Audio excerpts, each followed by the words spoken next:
گوجری زبان میں اپڈیٹ سنیے۔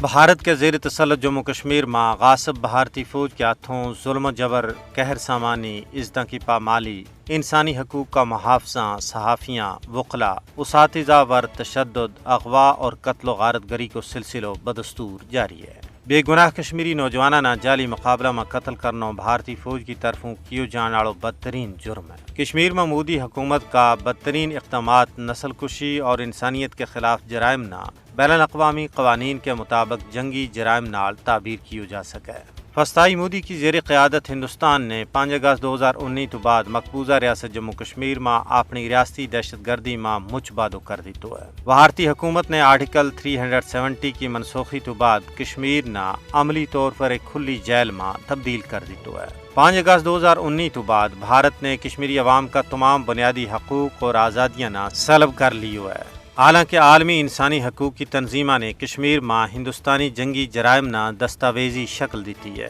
بھارتی جنگی جرائم عالمی برادری واسطے ایک چیلنج ہے۔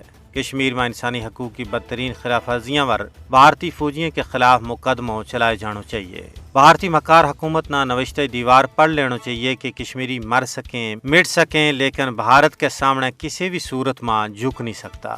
یہ نہ صرف اقوام متحدہ بلکہ پوری دنیا کی منصبی اور اخلاقی ذمہ داری بنے کہ وہ بین الاقوامی قوانین کی دجی اڑان ور بھارت پر پابندی عائد کریں۔ ہر باضمیر انسان نہ مظلوم کشمیری عوام کی حمایت میں آواز جانی چاہیے، کیونکہ مظلومہ کی حمایت انسانیت کی حمایت ہے۔